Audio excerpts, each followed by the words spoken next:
outlined by the 13th century Jewish occult system known as the Kabbalah, as expounded in the Zohar and expanded upon by the 18th century Hasidic movement. You see, this so-called divine presence at the Wailing Wall is actually the Kabbalistic feminine emanation of their false god, the Shekinah. Watch closely how the rabbis thrust their pelvises and penises back and forth in a prescribed prayer movement called davening, in which the Jew copulates with the Shekinah in order to give birth to an erotic union with the Ein Sof, the Kabbalistic masculine emanation of their false god. Now watch this young Jewish boy who, instinctively knowing that davening is a lewd and embarrassing act, just can't bring himself to perform the thrusting of his pelvis. My friends, for Rand Paul and for so many other saps like McCain, Bush, Obama, Clinton, and Romney, to perform the rite of political passage at the Wailing Wall is nothing less than to shake hands with the devil. And if God doesn't dwell in temples made by human hands, as the Bible tells us, much less would he dwell in a Roman fortress. The hoax is on.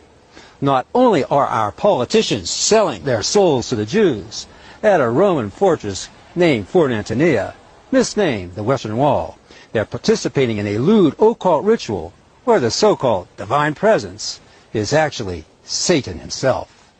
Satan's seat is at the Wailing Wall, and our politicians, brought there by the Jews, are carrying him all the way back home to America. The Wailing Wall is actually the remains of a Roman fortress named Fort Antonia, built north of the actual temple site, where no protruding rock ever existed, but rather was built upon the Gihon Spring. The rock upon which the dome of the rock was built, adjoining the Western Wall, was actually the centerpiece around which Fort Antonia was built. There's nothing sacred about this rock or this wall.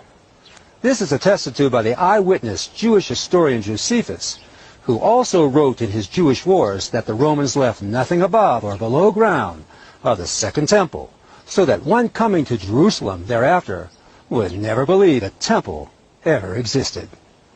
According to Josephus, Titus, the Roman general who razed Jerusalem to the ground in 70 A.D., allowed Fort Antonia to remain to house the 10th Legion, left to monitor Roman affairs in Jerusalem. And thus the prophecy of Christ, "Not one stone will be left upon another," was fulfilled. God will not be mocked. Let God be true, and the Jews liars. If you still don't believe me, then get the book, The Temples That Jerusalem Forgot, by Professor Dr.